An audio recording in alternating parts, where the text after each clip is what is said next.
Pluto Trine Pluto. The women born 1971 to 1984. Hi, my name is Megan. I am a feminist Hellenistic astrology student. If you're here for feminism and Hellenistic astrology and goddess mythology, you're in the right place. So, a man walks out after dark, and there are women on a flat stone dancing with their seal skins folded beside them. He takes one skin, puts it inside his coat, and waits in the dark until the dancing stops. The rest of them find their skins and go into the water. One woman is left standing on the rock with nothing to put on. He does not hurt her. He does not chase her. He tells her that in 7 years she can have it back, and he starts walking home. And she goes with him because the sea is 9 feet away, but she cannot enter it without her skin. She makes a life. She has a child. There's no violence. She's good at it. The house runs because she runs it. He's never cruel to her. He takes what she gives him and asks for more, and there is always more, because she is the one who notices what is needed and has never once had to. She keeps the peace. She keeps the child settled. The house is nice. She keeps him steady. Emotionally, he grows. He rests on her, the way that a roof rests on the wall, and the roof never thanks the wall. She is the only one in that house who is visibly deteriorating. The skin on her fingers starts to split. Her hair comes away. Her eyelids get so dried that the lids stick shut. She goes lame in one foot, and her sight starts to go. She works around each thing as it arrives. She holds the cup a little bit differently. She walks on the good side. She gets closer to whatever she is looking at since she can't see it, and she keeps running the house. 7 years go by, and he does not bring the skin. The drying out takes 7 years. What he took 1 night. And on no one day of those 7 years is there anything that she could point at. He's never violent. He doesn't force himself on her. It's the hard part because the reason of the story, she has a house. She has a child. She has a man who's never raised his voice, and a good reason for every single week that she stays. Nothing in her circumstances declare itself. There's no incident. No one hit her. No one shouted. There's no broken bones. There's nothing that she can describe to a friend in one sentence and have the friend understand why it is unbearable and why a woman cannot leave over an absence. She can only leave over an event, and there's no event. So she supplies the reasons herself, and the reasons are all true. But none of them are the reason. Her body is the one thing in the house that is declaring itself visibly, where anyone can see it. She is the person best placed to read it, and she is the last one who looks. I've certainly been in these relationships and in jobs where physically my body is worse. Physically, I am deteriorating, and I don't notice. Sometimes other people notice. Sometimes they say something. Are you okay? Nothing changes. And the skin turns out to be under the roof of the house the whole time. Not out at sea, not on the rock, not keeping somewhere that she could never reach. It was pushed up under the eaves of the building that she had been maintaining for 7 years. In some stories, the skin is hidden in the thatch. In some, that it is locked in a chest. In some, it is buried under a stone at the door. The Orkney and Shetland versions don't make the man a villain, and they don't really need to. He strikes her, and he never shouts. What he does is rest on her for 7 years and take her energy and take what is offered and ask for more and watch her deteriorate and be just fine with her deterioration. The story is very clear. Cruelty would have been simpler, but it would have made the story useless. As I said, my name is Megan. I'm a feminist, Hellenistic astrology student. I offer interpretations through the lens of feminism. And if you like that and you want more, stay here. Follow, subscribe, hype, all the things. I never really knew how much of a difference all those things make. And even though everyone would say them, they really do make a difference. And for a growing channel, I so appreciate it. If you haven't had me read for you, I would love to read for you. Please come for a reading. I love doing readings. I love meeting you. I love working with you. I love reading your chart. I love learning charts, how the chart has connected to your life, and then how we can connect it to create something from here. You may want a solar return reading if you have a birthday coming up. If you don't have a birthday coming up and you still want to know what's happening with the year, solar return reading.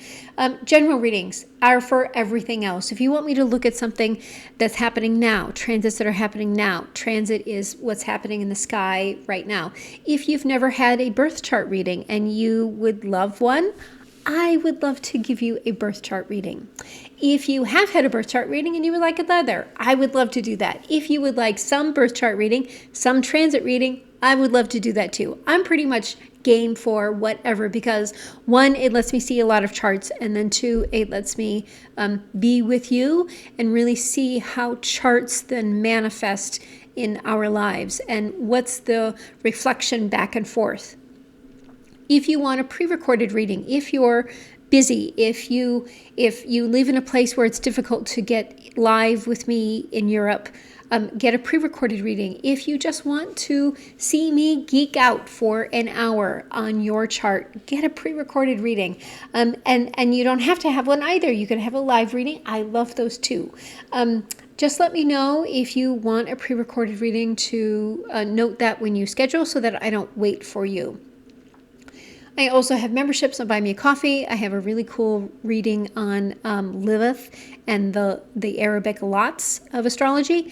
And you can find more on my website or just send me an email, megan@meganriley.eu. Okay, Pluto is in Aquarius, and it will be there until 2044. It first came in the 24th of March 2023, went back into Capricorn twice, and then settled for good on the 20th of November 2024. It leaves for Pisces on the 10th of March 2043, returns, and then goes out for good on the 20th of January 2044. Pluto was in Libra from the 5th of October, 1971, with its final entry on the 30th of July, 1972, until the 6th of November, 1983, with its final entry into Scorpio on the 28th of August, 1984. Aquarius trines Libra, so every woman born with Pluto in Libra receives a trine from transiting Pluto to her natal Pluto, and at some point between now and 2043, depending on her degree, this is the first hard-earned aspect that Pluto has ever made to itself other than the square. And the last one it will make in our lifetimes, because predictably we will not be here in 124 years for an opposition. So here we go with the dates. Transiting Pluto ran from 2 degrees 43 minutes to 5 degrees 31 minutes of Aquarius across 2026.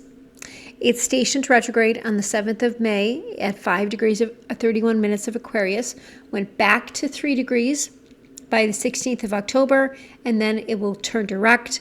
And in 2027, it covers 4 degrees 21 minutes to 7 degrees 10 minutes. Which means that in 2026, the trine is exact for the women with natal Pluto between 2 degrees 43 minutes, 5 degrees 31 minutes in Libra, and in 2027 for women with natal Pluto between 4 degrees 21 minutes and 7 degrees 10 minutes Libra. 3 passes each year because the retrograde is so long. So the contact is made, the contact is withdrawn, and then the contact is made again across 11 months. In birth dates, The women in it during 2026 were born the 1st of January and the 4th of April, 1973, between the 15th of August and the 30th of April, 1973, and between the 25th of March and 28th of August, 1974. So there's a gap in 1973. It's Pluto's retrograde that spring. So the birthday split instead of just running clean through. And the degree is the thing that really decides it. So anyone can look up on astro.com in 90 seconds, cast your natal chart, find Pluto, write down the degree and the minute. And here is where minutes actually matter, because Pluto is so slow, it matters here. Okay. Now you may wonder why are we doing Pluto Trine Pluto? One, because I have a Pluto Trine Pluto, and I'm curious about it. So I have been looking into it. I've been researching it, and I've been meeting so many of you with Pluto Trine Pluto. Here's what I think. I think that we feel it. No, that's the wrong wording. Let's see. I think it's active as a reflection in our life when the planet enters the sign. Period. However, comma, in addition to the exact pass. So there's two. I think it's less specific when the planet enters the sign, but there's still significations going on. There's still a reflection going on. And then the exact pass, that's a lot stronger. Okay, so that's why we're doing this, is I'm super interested in it, and this is how I learn, and I want to share it with so many of you, because it's a lot, right? It's a lot. Born 1973, Pluto around 2 degrees of Libra. The trine ran from March 2024 to November 2025. And you were 51. If you were born in 1974, around 4 degrees of Libra, February to December 2026 at 52. If you were born 1976, around 9 degrees of Libra, it's February to December 2029 at 53. If you were born 1978, around 14 degrees of Libra, February 2032 to January 2033. At 54.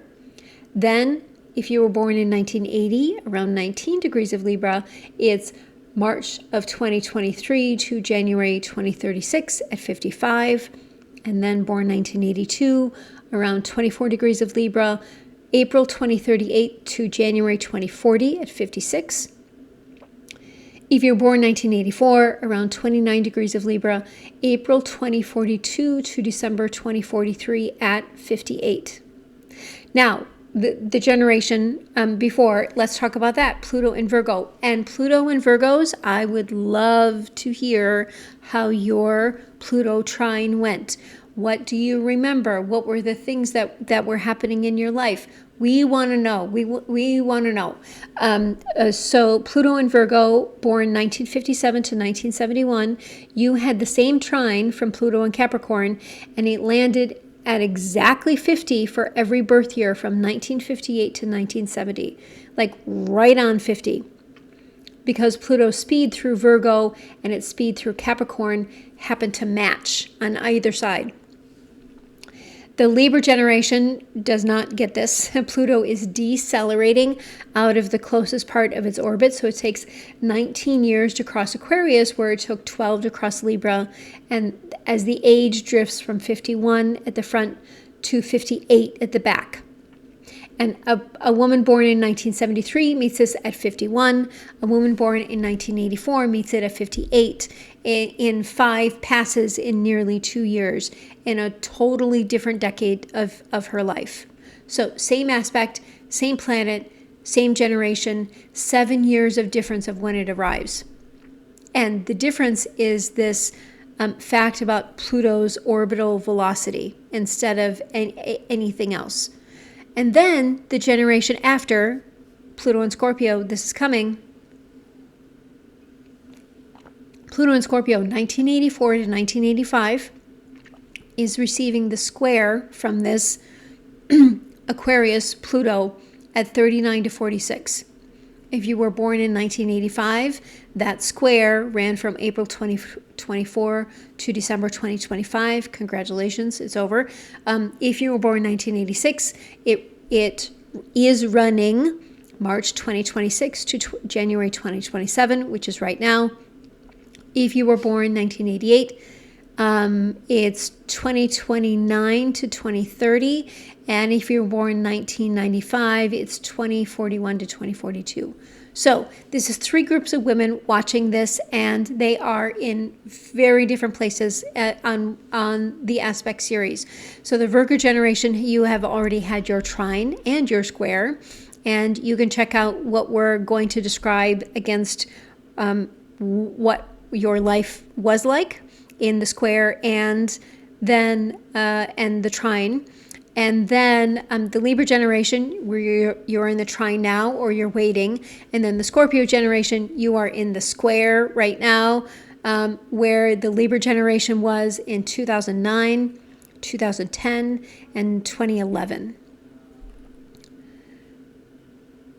So, transiting Pluto in Capricorn squared natal Pluto in Libra between 2008 and 2022. And so for the women that are in the trine this year, it fell in 2009, 2010, and 2011. How was that? That was an interesting time of my life when we were 36 to 38. So whatever the square did, the trine is coming for the second visit to the same material. So, but it's not a repeat. It's completely different. It's just that we get a revisit of the conversation. The trine is the return to the square. So at the square, something comes up. A woman chose something that she cannot leave.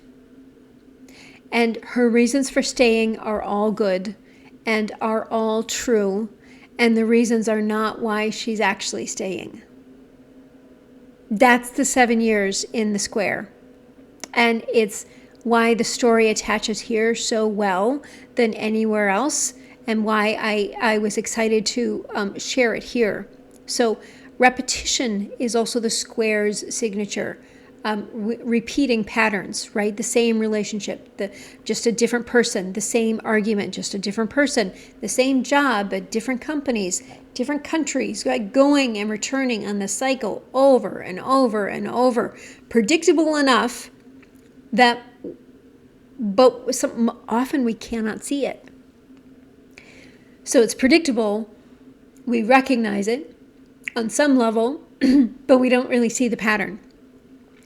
And its power turns out to be located somewhere other than where we thought. So money, a house, a name, right? The square is very often the year that we find out what we have, like second house belongings. And the finding out happens through some sort of paperwork. My mother, in her square, I went and I looked at the dates, and that's when she learned that her parents had changed their marriage date to be a year earlier than it was, which meant something about when she was conceived. So the timing on that is when we find out something, right? There's some kind of loss with no ceremony. So maybe it's a parent, maybe it's a marriage, maybe it's a job, maybe it's a relationship, maybe it's an animal, a child. But there's no ceremony around it. The ending doesn't really end. It ends, but then it repeats and repeats and repeats and repeats. For me, it was also a lot about addiction. So there was a lot of loss, but it was a repetition thing of spinning out in addiction. There's also a lot of secrecy in the square, and there's secrecy in every way. So there's things that we're not saying, and there's also things that we're not being told. and each one is weighing it all down. We're still in the square. Underneath all of it is something that we give away in order to get where we are. And we're now standing in this place that we have the thing that we thought we wanted, but something significant is missing. Like we are. We have the thing, but we're missing. And it lands somewhere 36 to 46, and it's expensive. It costs us something.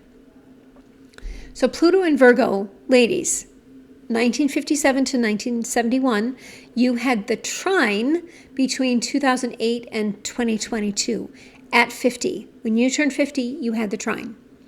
And so the square is going to leave paperwork. It's divorces, it's sales, it's selling the house, it's moving, and it's things that you can go up and look at afterwards. You can see, oh, this is the day that he cheated, and this is the day that I left, and right? A trine doesn't leave anything like that. So if you end something at 50 with no record of ending it, now trines aren't going to have as much to see. The Pluto in Virgo women, 1957 to 1971, you had this trine between 2008 and 2022, and it was at 50 for each of you. But here there's very little to report, right? A square is going to leave paperwork, divorces, sales, contested wills, letters, dates, right? Things that you can go up and look at afterwards.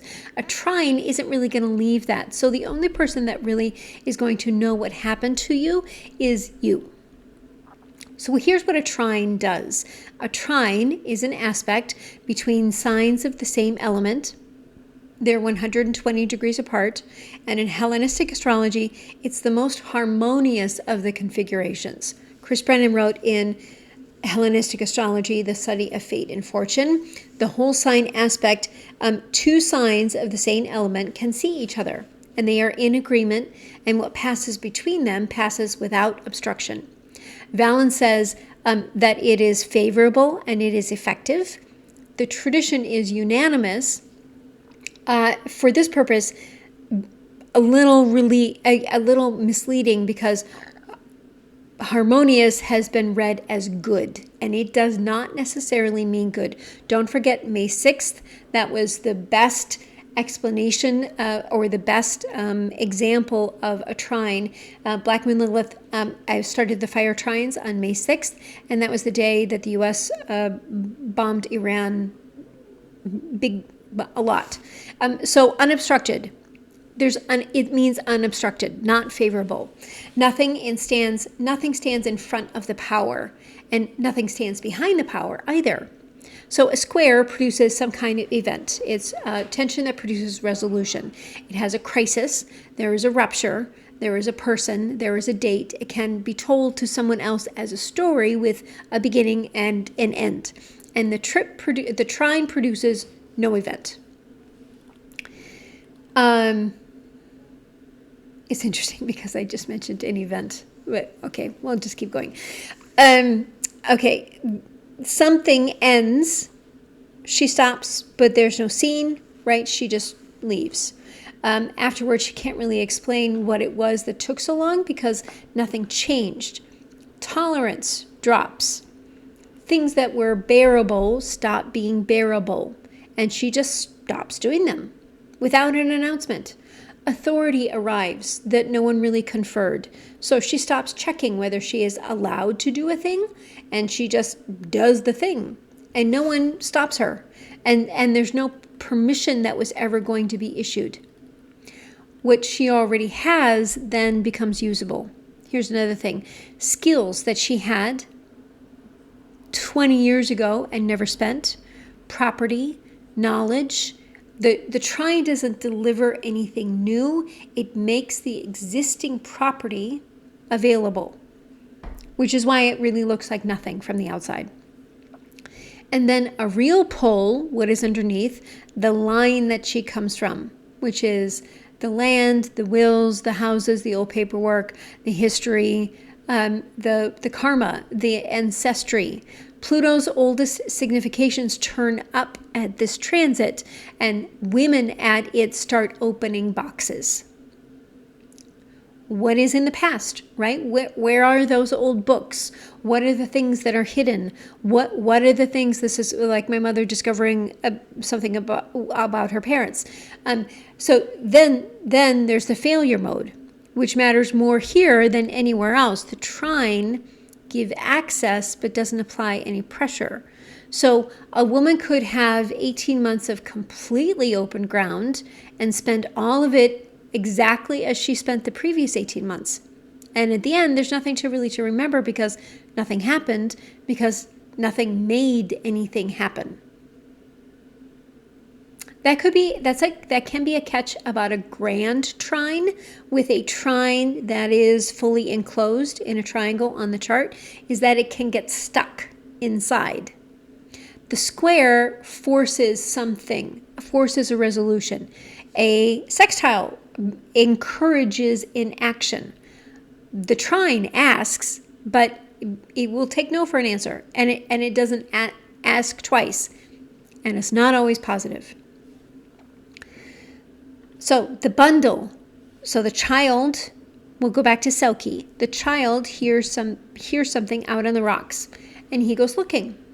He does not find it at the water. He finds a bundle pushed up under the eaves of his own house, and then he carries it to his mother. Nobody rescues her. There's no rescue scene with no argument. He doesn't then finally become violent, and she storms out. Very softly and gently, she is handed the thing that she needs, and she puts it on, and she leaves. And it was under the roof of the building that she had been maintaining. That's the trine, and it's why it's so easy to miss. The thing being returned to her was never far away, and it was never in anyone else's country, and it was in the foundation of the life that she was living, and she was living because of the agreement that she made with him. And what changed, finally, was that she saw where it was. It came into her hands. In whole sign terms, Aquarius is the 5th from Libra, which puts transiting Pluto 5 houses along from wherever natal Pluto sits. So whatever house holds a woman's Libra Pluto, the power arriving into it this decade arrives from 5 houses further round the wheel. And it comes from a different part of her own life, and it comes from a part that she owns. Now, the Irish and the Scottish have a figure for Selkie. She's not a rescued woman. Cailleach and in Scotland, also called Beira, is the old woman who made the landscape. She walks with an apron full of stones, and where the apron slips, the stones fall and become mountains. She strikes the ground with a hammer, and there is a valley.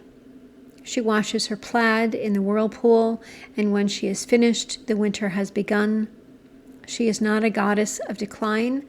She is an agent, and the country is her work. And there is nothing in any version of her story about getting permission. No one watches her do it. No one thanks her. There is no audience, and there is no ceremony, and the mountains are there. This is the unobstructed power when it belongs to power. It does not announce, it does not fight, and it changes the landscape. In 1973, abortion became a constitutional right across the United States, and in 2022, that right was removed, which means that this generation had it for the whole of its reproductive life and lost it at the very end of the reproductive life. In 1974, the Equal Credit Opportunity Act made it illegal in the United States to refuse a woman credit in her own right, which is to say that women just a little bit older than this cohort could not reliably hold a mortgage without a man attached to it. no-fault divorce spread through the same decade. And in 1977, in Boston, the Combahee River Collective published a statement arguing that the oppression are interlocking, that they cannot be ranked, and that a politics addressed to only one oppression will deliver freedom to only some women. The Combahee argument, and Bell Hook's expansion of it in feminist theory from margin to center, is that a movement can be built out of the experience of women whose oppression was real and whose position was still at the center, and then have that experience be taken for the whole. When that happens, the demands come out shaped like the center's problems. Get into the workplace when many women had never been out of the workplace. Escape the house when the house was the one place that some women were not being supervised. And then if we apply that to a transit, it gets very clear. The received story of a woman's midlife is a crisis narrative, right? The rupture, the divorce, the diagnosis, the affair, the collapse, right?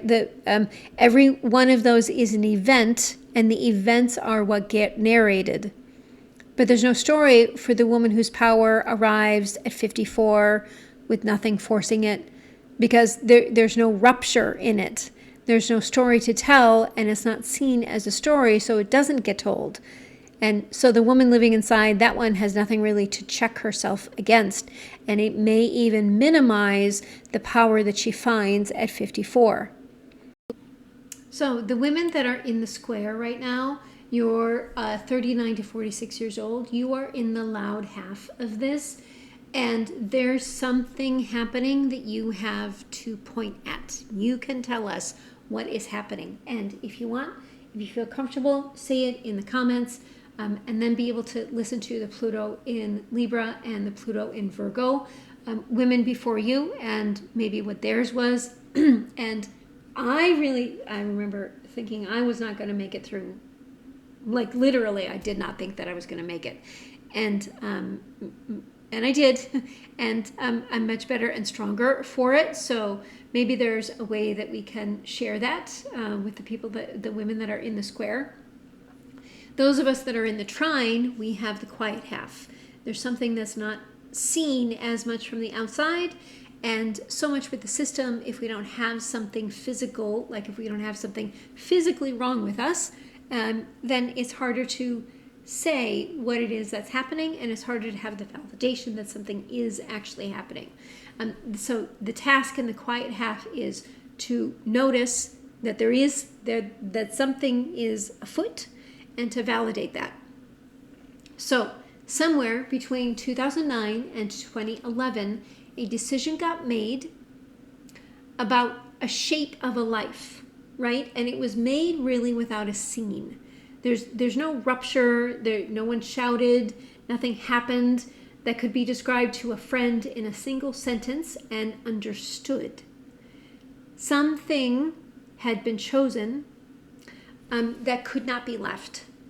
And every reason for staying was good and true and not the point. That's what this Pluto square does at 36 to 48, and why it's so hard to describe afterwards what happened and what was the final straw. Because the things that we thought were it weren't it. Until then they were. And then we left. What's happening now is the second visit for it, and it works the other way around. So nothing is coming to force anything. No crisis is being spent. No one's going to demand an explanation, and no window is going to be smashed to get the thing out. No one's throwing a coffee cup at my head, and I just pick up and walk out and never return. What was given away is under the roof of the building that has been there all along, which is to say that it is close by, we just can't see it, and it's very easy to walk past. Now, the years are not the same for everyone. If you were born in 1973, that was between 2024 and 2025. If you were born in 1974, that is this year.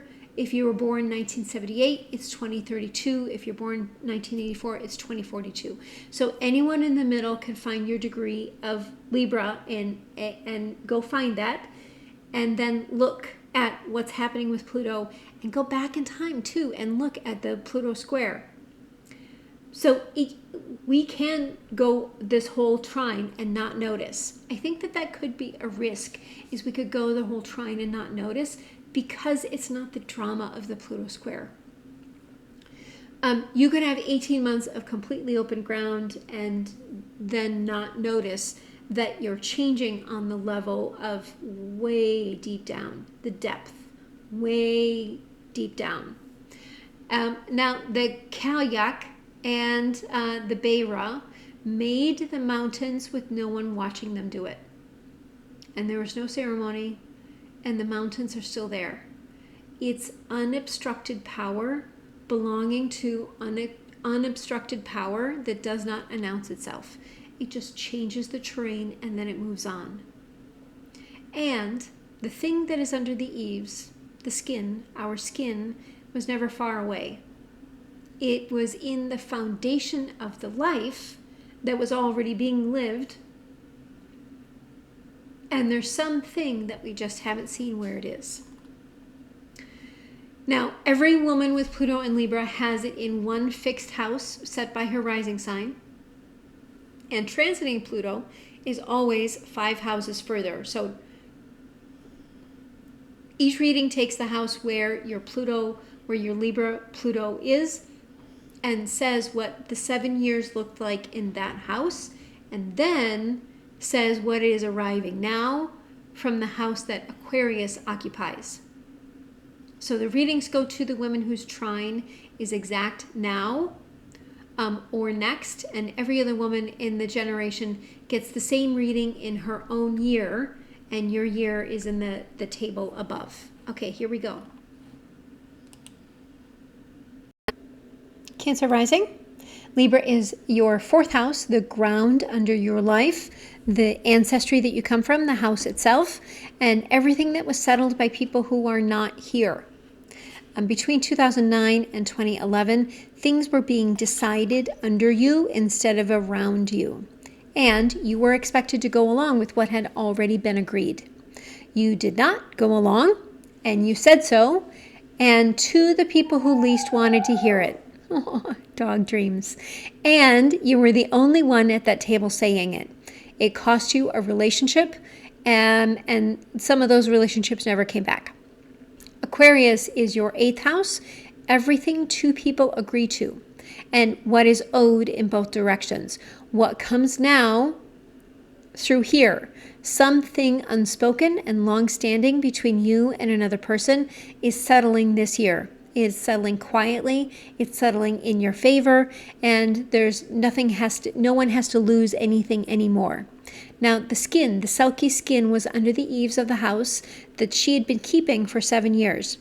In the 4th house, the roof over the whole thing, the foundations, the part of the building that no one looks at because it's holding everything else up. Yours is the same situation. It's not far away. You want to be at the center of everything instead of at the edge, and to know the center is real. You have been building toward that since you were young, and you rarely saw. The ones who love you heard you say the difficult thing, and then they came back. And they have known for years that you will be the one who say it, and they trust that about you. Leo. Libra sits in your 3rd house, people that you see every day, the daily traffic, the neighbor, the ones who are just always there. Between 2009 and 2011, all of that ran on your terms, and you never had to say what your terms were. You told one of them the truth about something that everyone else had agreed to leave alone. You said plainly to someone's face and not to anyone else, and then you let her have it. There was a year of coldness, and that was fine. Aquarius holds your 7th house, so the one who sits opposite you, the single relationship where terms are agreed and both people have to live inside of them. What is coming arrives through one relationship rather than through the crowd. Someone is going to meet you at the width that you really are, and nothing will need adjusting on your side to make that bearable for them. The Cailleach made the mountains with no one there. No audience on the ridge, no ceremony at the end, and the country is still her work. The third house is the ordinary daily experience, and it is exactly the company that will not notice you doing this, and then the not noticing is not a verdict. It's just life. Virgo rising. Libra is your second house. What you have, what you can use, what is really yours instead of borrowed or held. Between 2009 and 2011, that house was thin. And it was thin for reasons other than what you did. You said something, what something was worth, and you would not change your mind about that, and you were told that you were being unreasonable, and you went without for a while instead of take less, and you were right. Aquarius holds your sixth house, the ordinary week, and then the shape of your days. What arrives comes there rather than in one big event, which is exactly how you might miss it. The week is going to reorganize. Things that have been in it for years quietly stop being in it. And then the hours come back. 7 years is how long the Selkie kept the house running while the thing that was hers sat under its roof. The second house is what is yours. This transit does not bring you anything new. It puts what you already own back into your hands. Libra rising. You have Pluto in your first house, in your own sign, which puts it on your life and your person rather than any department of either. Between 2009 and 2011, other people were describing you faster than you could describe yourself. And some of those descriptions were hard and are still standing. You stopped seeing something that you had built with someone else, but there was no rupture. You said something worked for one of you, and then it stopped, and you left the thing standing rather than pulling it down behind you, which took a lot more nerve and courage than a scene would have. Aquarius holds your fifth, pleasure, children, sex, everything just for fun. That is where this trine is landing, and what is coming is not a plan. It is the return of your appetite for something with no purpose. It will feel frivolous, and that is the feeling that you are searching for. The Selkie put the skin on and left. There was no argument. There was no one watching. There was no scene. The first house is your own person, so nothing needs to be negotiated with anyone for this. What you want is a partner who argues back, and fairness that you can actually see rather than fairness that you're promised.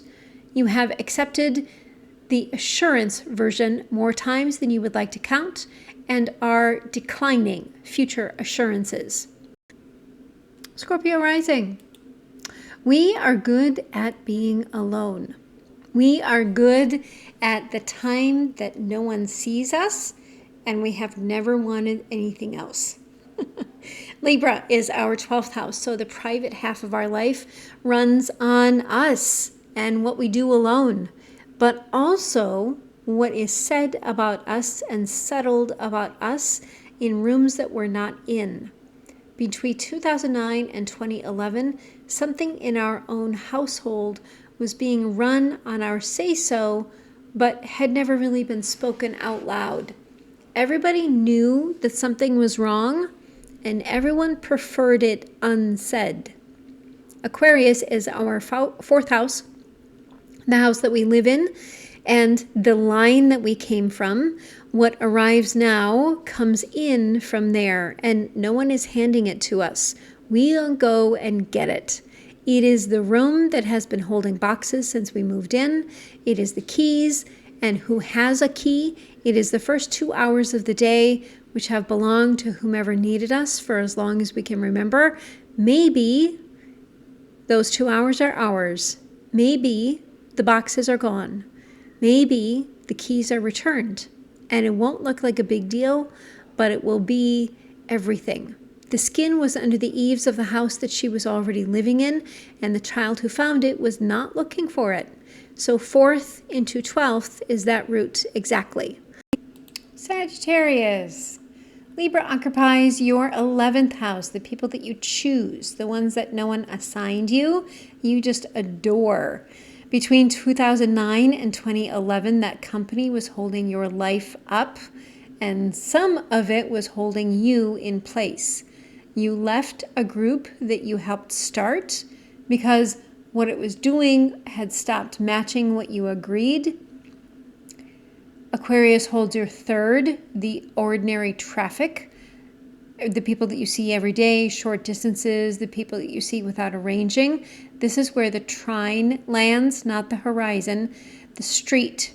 What's coming this year is close by. It's unremarkable. It's already known to you, and you will look past it because you've been trained your whole life to check the distance, but not the close. Start checking the close.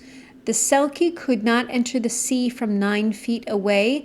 The distance was never the problem in the story, and it is not the problem in yours. Start looking close. What you want is scope and actual physical distance, and you've been treating both as things to be earned once everything else is settled. But they were never conditional about that. Capricorn, you have Libra in your 10th house. Where you stand in the world, what other people see, what your reputation is, and what your life looks like to people who only ever see the outline of you. Between 2009 and 2011, you were holding something up that had your name nowhere on it. And it ran because you ran it. And the version going around was that it ran itself. There was an evening when saying yes would have ended the argument on the spot, and everyone on the table wanted it ended. You said you could not do it because you could not, and your integrity is more important. And then you sat there, and you were called rigid, and your word has been worth something ever since. And it was worth something because of evenings exactly like that. Aquarius holds your 2nd house. What is yours to hold and to use? Your possessions, your money, your hours, the things that are really in your name. The trine runs from there into the 10th house. So nothing is being added to your life. What you have there is what moves. And that includes everything that you know about how people behave when it gets difficult, which no one has ever asked you to explain, and you have never had to look up. The Cailleach walks with an apron full of stones, and where the apron slips, a mountain stands. She does not announce it, and she does not stay to watch how it lands. This woman's power in the 10th house looks like that rather than a ceremony. What you want, plainly, is to live in the thing instead of to hold up the thing, and to be one of the people at the table instead of the reason that there is a table. Aquarius. Libra's in your 9th house, what you hold to be true, and how large a world you take yourself to be living in. Between 2009 and 2011, you were still running on beliefs that you had inherited whole and never taken apart. You have said out loud at a table where no one asked what you believed, and that you no longer believed something you had built 15 years of your life around. There was a short silence, and then someone changed the subject. You went home and could not sleep, and you were right. Aquarius holds your 1st house, your own person, your body, your life, and Pluto is sitting there right now. What arrives comes into your own hands. Nothing is coming through a group or an alliance this time, which will feel odd and unfamiliar because you have spent such a long time designing things that other people then went and stood inside. The Selkie skin was the thing that said what she actually was, and it was taken while she was dancing. Everyone in the story could see her without seeing it. That's the first house. Yours is finally coming back into view. The one who calls you when she can't make sense of something calls you because you will look at it straight with her name on it, and there has never once been coldness, just truth. She calls you for the truth. Pisces.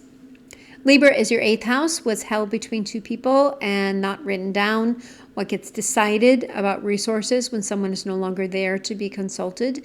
Between 2009 and 2011, you were inside of one of those arrangements with nothing on paper to hold it up. You refused a condition attached to something that was yours. It came with some sort of stipulation about how you would live or who you would keep close, and you would not take it on those terms.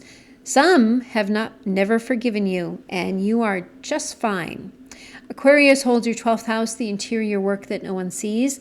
The trine comes from there, which is an unusual direction, and it means what arrives will not be visible to anyone, possibly including you, until after you have used it.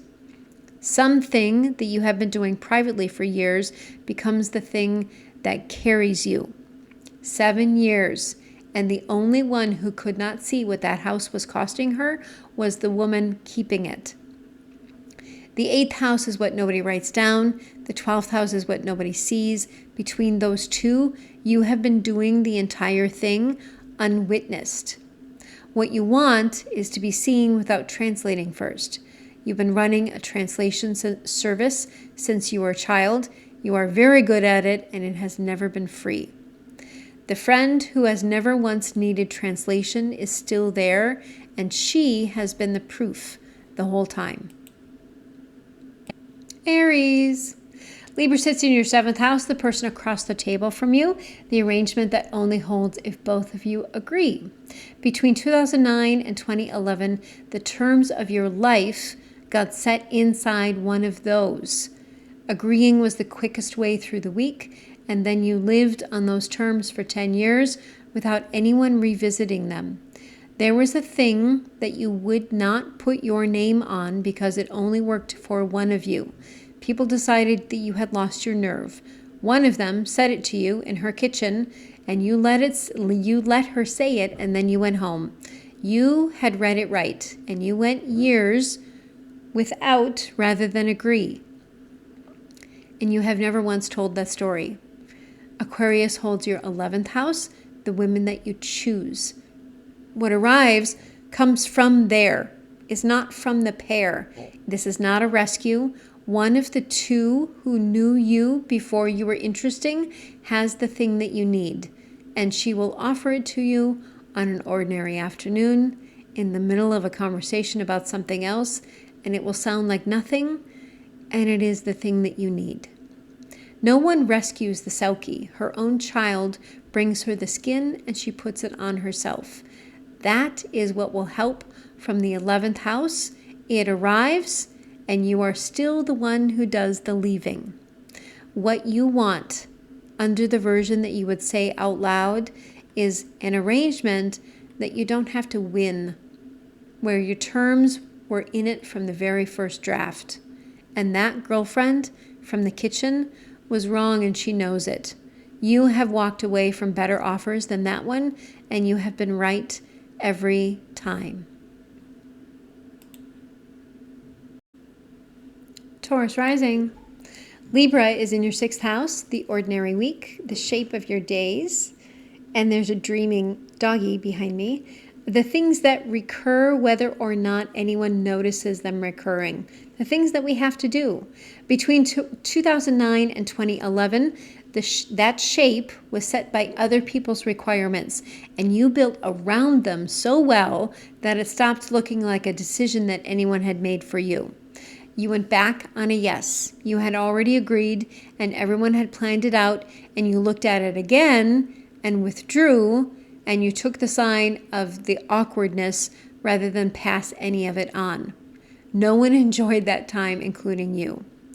Aquarius holds your 10th, your standing, and what you are taken to be doing. The trine brings that to meet the weak rather than the other way around. So what you actually do with your days becomes the thing that you are known for. And the description of you that has been circulating for 15 years is out of date and is no longer worth the upkeep. The Selkie's 7 years were made of weeks, and no single one of them was a problem. The 6th house is the week. This is where our life is either spent or kept. What you want is slow, something that is genuinely yours rather than shared or lent or held at someone else's discretion. You have wanted that plainly for a very long time and rarely asked for it in words. And you have already withdrawn an agreement in front of people who did not want it withdrawn. That is your method, and you have had it for years. Gemini. Libra occupies your 5th house, pleasure, children, and whatever you make for the sake of making it rather than for what it produces. Between 2009 and 2011, that house was the first thing cut whenever anything else needed the room.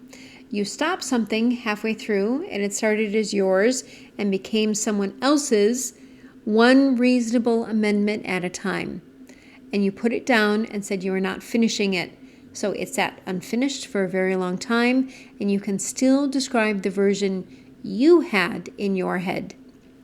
Aquarius holds your 9th house, what you hold true and how big the world is. The trine runs from there into the 5th house. So what comes this year enlarges the frame instead of the schedule. It will show up as a curiosity about something with no use whatsoever, but there is a use, follow it. It is the transit. The Cailleach renews herself and then decides when winter ends, and there is no version of her story where a woman is finished. The 9th house is what you have to be true. That is one of the things that you are allowed to stop believing. What you want is a conversation that arrives somewhere neither person had been before. Not agreement, not an audience, but somewhere new. The one with the other person on purpose.